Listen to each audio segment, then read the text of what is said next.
Hello everyone. In last video we discussed about the types of septa, ठीक है, and basic structure of the body structure like unicellular, multicellular, type of mycelium and nutrition of the fungi, ठीक है। तो पहले video में हमने fungi से related जितने भी बेसिक चीजें थी वो सारी हमने डील कर ली थी और लास्ट वीडियो में हमारा जो लास्ट टॉपिक था that was the type of the septa, जिसमें तीन टाइप थे, कंप्लीट सेप्टा या simple septa, second one is the simple pore septa and the last one is the dolipore septa, जो हम कर चुके थे। आज का जो हमारा नेक्स्ट टॉपिक रहेगा दैट इज सेलुलर स्ट्रक्चर। हमें फंगस की एक सेल के बारे में बात करनी है। तो next one is the cellular structure, ठीक है। सेलुलर स्ट्रक्चर के बारे में हमें बात करनी है।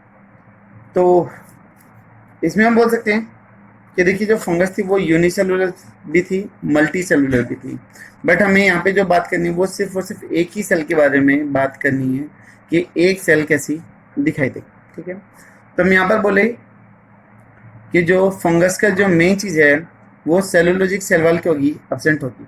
तो पहला पॉइंट, सेलुलोजिक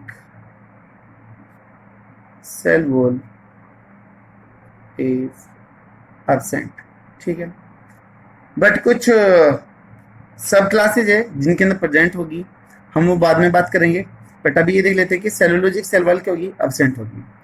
तो इसकी जगह पर क्या मिलेगा, and cell wall is consist of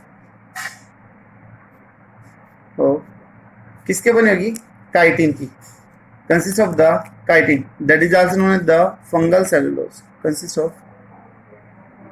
chitin, ठीक है। also known as fungal cellulose। fungal cellulose का बना हुआ है। इसका जो केमिकल जो नेचर है, जो केमिकल नेम है दैट इज एसिटाइल ग्लूकोसामाइन,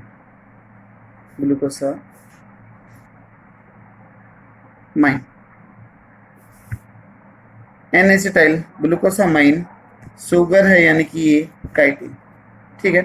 इसका ये बना हुआ है। जो काइटिन है that is polymer of Nag sugar, है ना।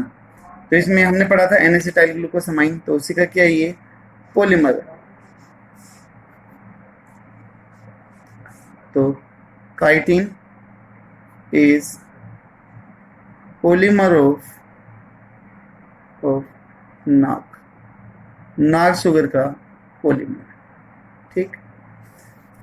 उसके बाद में अगर हम एक सेल की बात करें तो एक फंगस की एक सेल कैसी दिखाई देगी, इसकी आउटर इंटरनल कंपोजिशन कैसी होगी, वो चीज हमें यहाँ पर बात कर लेनी है। तो यहाँ पर हम बोलते हैं कि सबसे बाहर की तरफ होगी सेल वॉल प्रेजेंट होगी, तो आउटर में द सेल वॉल, आउटर बनी the cell wall. Cell wall के नीचे मिलेगी cell membrane, have the cell membrane.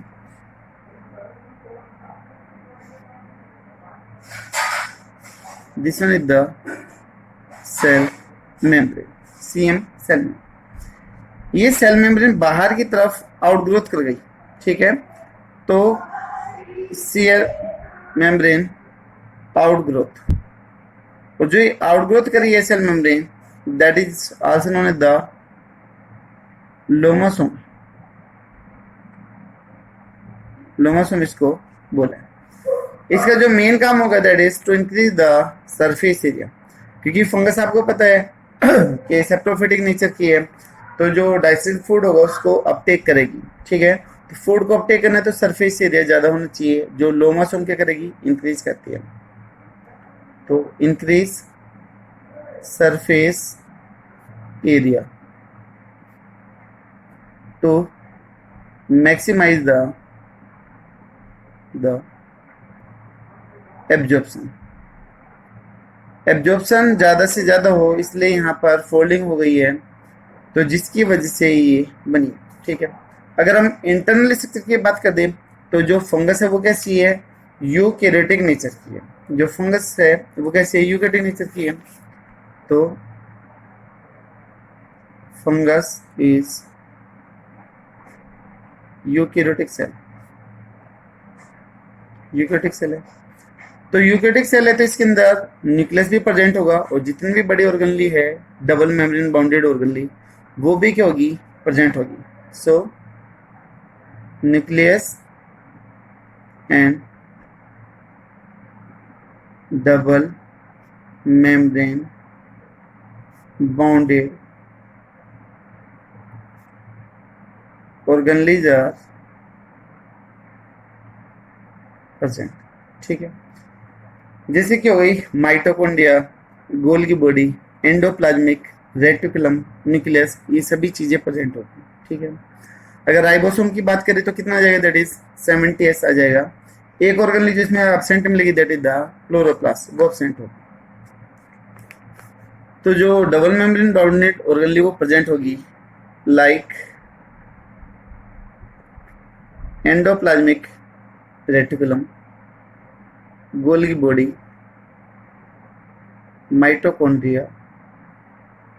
इसके अलावा 70s की जगह पर क्या मिलेगा, 80s राइबोसोम। लेकिन ये डबल मेम्ब्रेन बाउंडेड नहीं है, इस चीज का ध्यान रखना, डबल मेम्ब्रेन बाउंडेड नहीं है। ठीक है, तो यहाँ पर सिर्फ मैं ऑर्गेनली के नाम लिख रहा हूँ, चाहे वो सिंगल मेम्ब्रेन हो चाहे डबल मेम्ब्रेन हो, ऐसे मत सोचना के ऊपर बोला है तो ये होगा। तो यहाँ पर 80s राइबोसोम प्रेजेंट होगा, बट यहाँ पर क्या चीज प्रेजेंट होगी, क्लोरोप्लास्ट एब्सेंट होगा, बट क्लोरोप्लास्ट इज एब्सेंट, क्योंकि जो फंगस है वो कैसी है, हेटेरोट्रोफिक नेचर की है। ठीक है, तो जो फंगस है, because fungus is heterotrophic nature, heterotrophic nature. ठीक है, इसके अलावा तो जैसे मान मैं यहाँ पर दिखा दूं, न्यूक्लियस हो गया, एंडोप्लाज्मिक रेटिकुलम हो गया। इसके गोल की बॉडी की खास बात है कि इसकी गोल की बॉडी कुछ ऐसी मिलती है, सिर्फ एक ही सिस्टर्ने होती है इसके अंदर, हैव द सिंगल सिस्टर्ने, ऐसे। ठीक है, तो Golgi body of fungus is single cisternae, that is known the uni cisternae Golgi body. ये पॉइंट हाईली इंपॉर्टेंट है for the exam, uni cisternae किसमें मिलती है, गोल्गी बॉडी में मिलेगी। ठीक है, और क्या क्या फीचर होंगे वो देख लेते हैं। देखिएगा, और अगर फीचर की बात करते हैं तो हम बोलते कि यहाँ पर यूनी सिस्टर्ने गोल्गी बॉडी तो हो गई है, इसके अलावा जो रिजर्व फूड मेटल मिलेगा, रिजर्व फूड मटेरियल इज क्या क्या होगा, ग्लाइकोजन होगा, और प्लस में ऑयल होगा, ग्लाइकोजन प्लस में ऑयल होगा। ठीक है, इसके न्यूक्लियस के अंदर एक स्पेशल टाइप का डिवीजन होता है जिसको हम कैरियोकोरोसिस बोलते हैं। तो nucleus show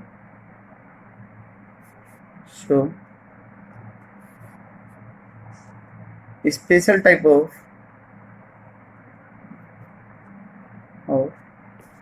nuclear division,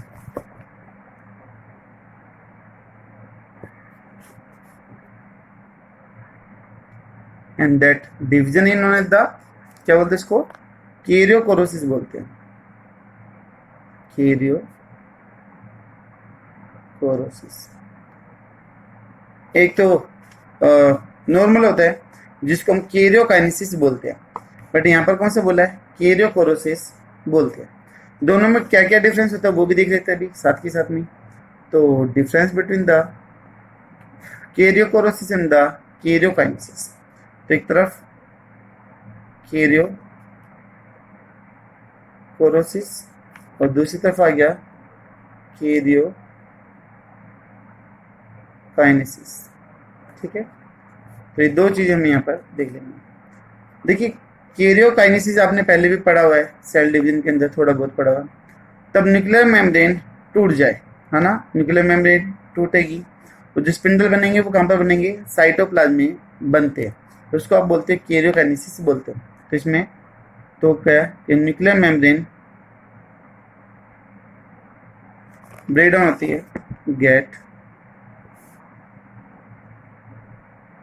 break down, ठीक है।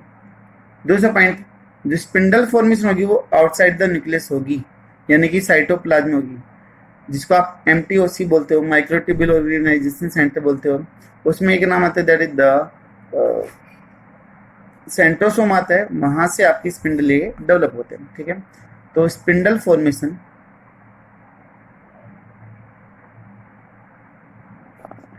Take place outside the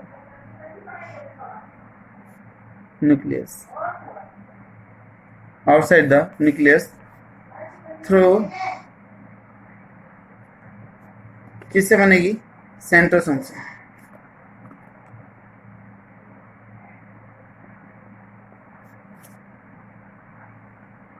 central भी बोल सकते हो या फिर सेंट्रोसोम भी, ठीक है। ये तो हो गई बात किसी नॉर्मल कैरियोकाइनेसिस की बात हो रही है कि नॉर्मल सेल डिवीजन में क्या होगा। बट अगर हम बात करते किसकी, कैरियोकोरोसिस की बात करें, तो इसमें न्यूक्लियर मेम्ब्रेन नहीं टूटेगा, तो nuclear membrane does not gate breakdown, जो न्यूक्लियर मेम्ब्रेन है वो नहीं टूटेगी। दूसरी, जो स्पिंडल की फॉर्मेशन होगी, खास बात है इसमें, वो कहां पर होगी, न्यूक्लियस के अंदर ही होगी, ठीक है। तो spindle formation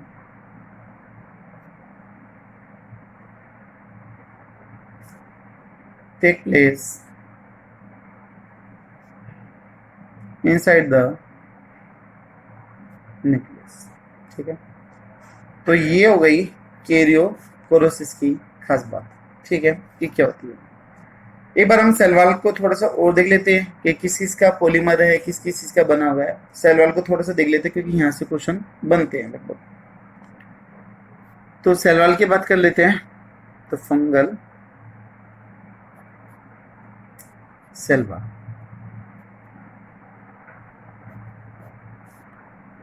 fungal cell wall की अगर हम बात करते हैं तो किसकी बनेगी, कंसिस्ट ऑफ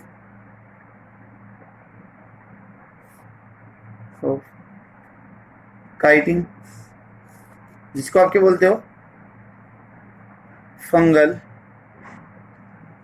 सेलुलोज बोलते हैं, फंगल सेलुलोज बोलते हैं। बट जो ओरिजिनल सेलुलोज होता है वो एब्सेंट होता है। कुछ एक एक्सेप्शन है, सब क्लासेस जैसे कि ओमाइसिस और फाइकोमाइसिस, वहां पर वो प्रेजेंट हो सकती है, ठीक है। लेकिन पहले भी काइटिन की बात करते हैं। काइटिन का जो फॉर्मूला है, काइटिन का जो फॉर्मूला है, फंगल सेलुलोज का जो फॉर्मूला है, दैट इज C22H54O21, ठीक है। ये एक मॉलिक्यूल है और ऐसे बहुत सारे मॉलिक्यूल जुड़ेंगे, पॉलीमर बनेगा, तो वो कंप्लीट सेल वॉल की फॉर्मेशन हो जाएगी, ठीक है। जो फंगल सेलुलोज या फिर जो काइटिन है, वो एक एलोंगेटेड माइक्रोफिब्रिल यूनिट की फॉर्म में मिलती है, जो सेल वॉल को स्ट्रेंथ देने के लिए, मजबूती देने के लिए मिलेगी, यानी कि धागे के रूप में जो उलझी हुई है। तो छोटे छोटे धागे अगर आपस में जोड़ेंगे तो वहां पर स्ट्रेंथ देगी, ठीक है। तो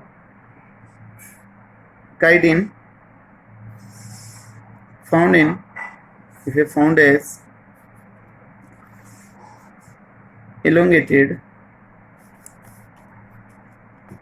microfibril unit, microfibrillary unit, ठीक है, छोटे छोटे धागों के रूप में मिलेगी, प्रोवाइड स्ट्रेंथ, जिसका काम होगा स्ट्रेंथ को प्रोवाइड करने का काम होगा, ठीक है।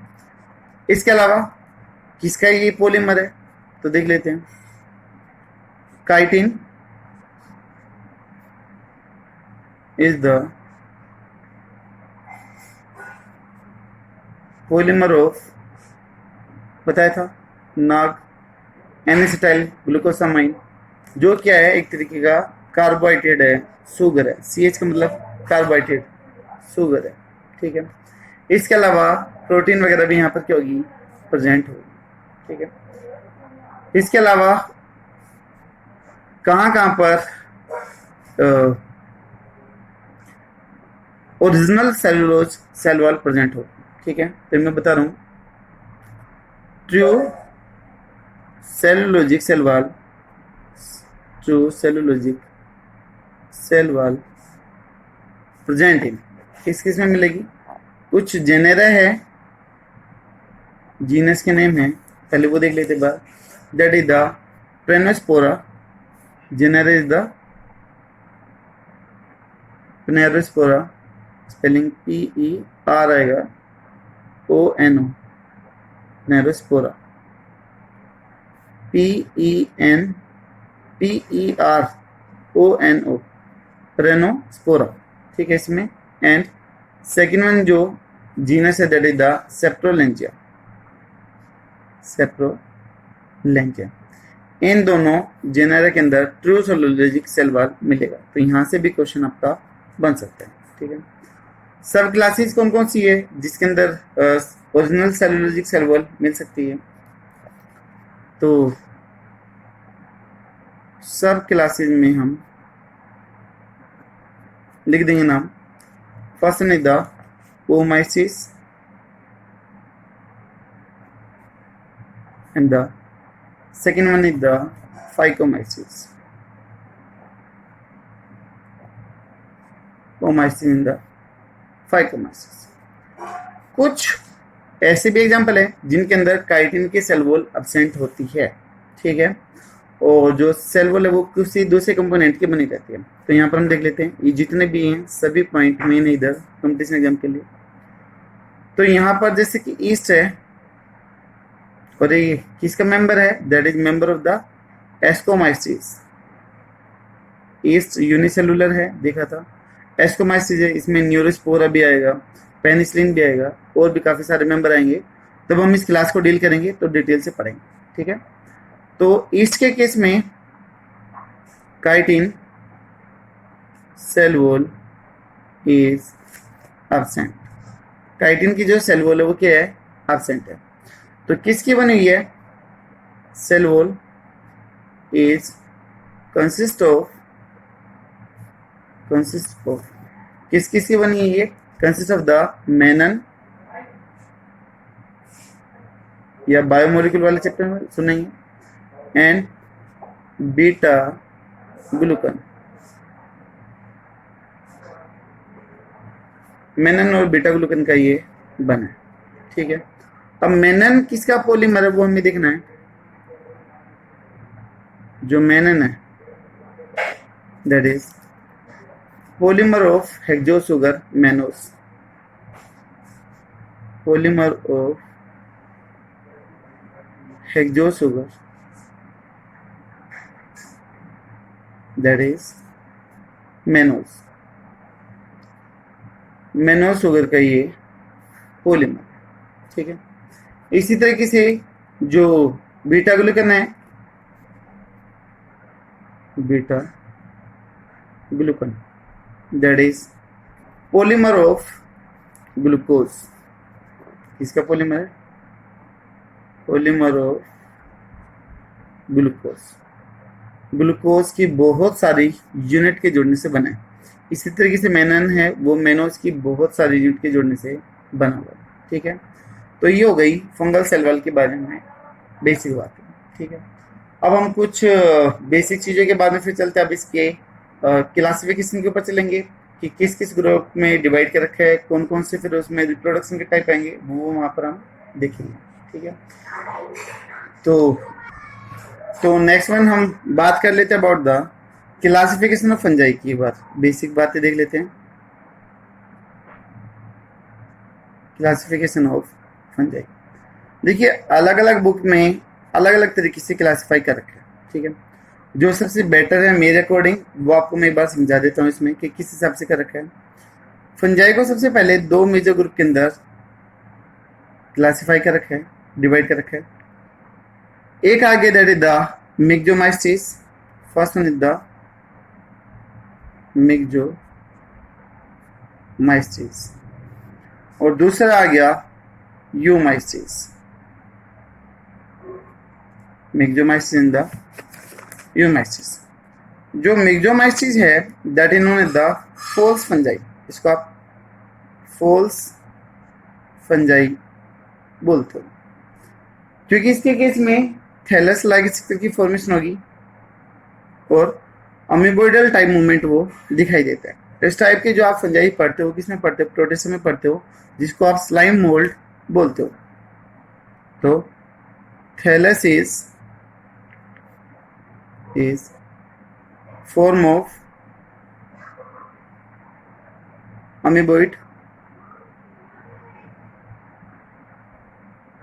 necked protoplast.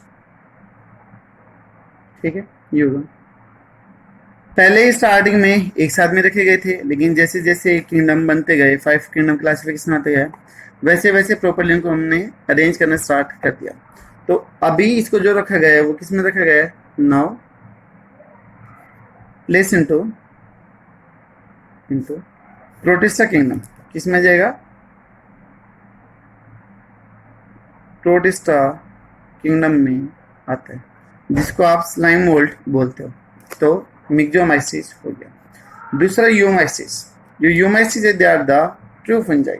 तो these are the true fungi. इसके केस में जो थैलस है वो मे बी यूनिसेलुलर भी हो सकता है, मल्टी सेलुलर भी हो सकता है।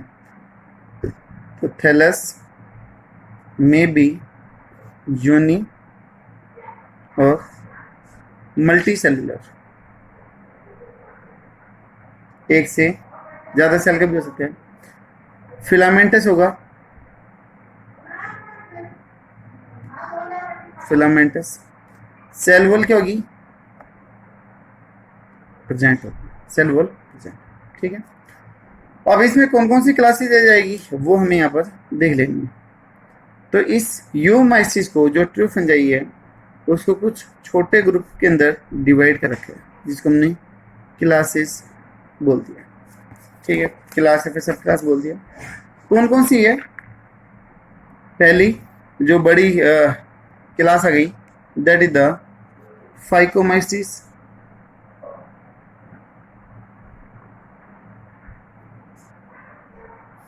That is the primitive one. उसके बाद में जो सेकेंड टाइप आ गया that is the deuteromycetes. Mycetes के लिए मैं सिर्फ एम लिख रहा हूँ ना, वरना फिर स्पेस की प्रॉब्लम होगी, ज़्यादा कंजेस्टेड हो जाएगा। Next one is the ascomycetes and last one is the basidiomycetes. ठीक है, एम का मतलब माइस्टिस और माइस्टिस का मतलब क्या होगा? फंजाई। तो ये जो हमने क्लासेस बनाई है इनके क्या क्या फीचर होंगे वो चीज़ हमें यहाँ पर देख लेना। तो इसके केस में देखिए कि जो हाइफी होगा, जो माइसिलियम होगा, वो कैसे होगा? एसेप्टेट नेचर का होगा। तो एसेप्टेट माइसिलियम बताया था। उसके अंदर वाल नहीं होगी बीच में। ठीक है, तो एसेप्टेट होगा। एसेप्टेट है तो कौन सी कंडीशन आ जाएगी? कैरी multinucleate condition, multinucleate condition आ जाएगी। ठीक है, ड्यूट्रोमाइसिस के केस में जो माइसिलियम है वो कैसे हो जाएगा? सेप्टेट आ जाएगा, सेप्टेट माइसिलियम। रिप्रोड्यूस ओनली किसे करेगा? ओनली एसेक्सुअल रिप्रोडक्शन नहीं होगा। ठीक है, सेक्सुअल नहीं होगा। इनको डिटेल से पढ़ेंगे, अभी क्लासेज उनकी सिर्फ एक दो जो मेन पॉइंट है वही देख रहे हैं, ज़्यादा डिटेल में नहीं जा रहे हैं। उसके बाद में अगर एस्कोमाइसिस की आप बात करोगे तो यहाँ पर कैसे होगा? सेप्टेट माइसिलियम होगा, यानी कि सेल वॉल क्या होगी? प्रेजेंट होगी। इसमें क्या बनेंगे? सेक्सुअल एस्कोस्पोर बनेंगे, एस्कोस्पोर की फॉर्मेशन होगी, और जो कैसे होंगे? एंडोजिनस नेचर के होंगे, यानी कि अंदर की तरफ ही बनेंगे। ठीक है, लास्ट वन इज द बेसिडोमाइसिस। इसमें भी कैसे है? सेप्टेट माइसिलियम है। इसमें कौन से स्पोर बनेंगे? बेसिडियो स्पोर बनते हैं, बेसिडियो स्पोर बनेंगे, जो कैसे होंगे, एक्सोजीनस नेचर के होंगे। ठीक है, जो फाइकोमाइसिस जो क्लास थी, इसको हम दो सब क्लासेस में ऐड कर देते हैं। The one is the oomycetes and the second one is the zygomycetes. ठीक है, तो इस बेसिस पे हम टोटल 5 बोल देते हैं, 1 2 3 4 और 5। तो फंजाई की हमें ये 5 क्लासेज है जो काफ़ी डिटेल के साथ में डील करनी है। हर एक क्लास का अपना कुछ स्पेसिफिक फीचर होगा, अपने कैरेक्टर होंगे, अपने स्पेसिफिक मेंबर होंगे। ठीक है, तो नेक्स्ट वीडियो में हम स्टार्ट करेंगे, लेकिन इन क्लासेस को डील करने से पहले हम बात कर लेंगे स्पोर्ट्स, ए सेक्सुअल और सेक्सुअल स्पोर्ट की बात कर लेंगे। तो नेक्स्ट वीडियो में हम कोशिश करेंगे कि ए सेक्सुअल और सेक्सुअल की जो टाइप्स हैं वो उसके अंदर हम टोटली कंप्लीट कर पाएँ, ताकि हम इन सभी क्लासेस में इजीली इनको अच्छे से डील कर पाएँ। ठीक है, तो आई होप शायद आपको बेसिक काफ़ी कुछ क्लियर हो गया, कौन कौन सी क्लासेज है ये क्लियर हो गई। ठीक है, तो थैंक यू सो मच, अच्छे से पढ़ेगा, जो भी डाउट है कमेंट बॉक्स में ऐड करेगा। Thank you.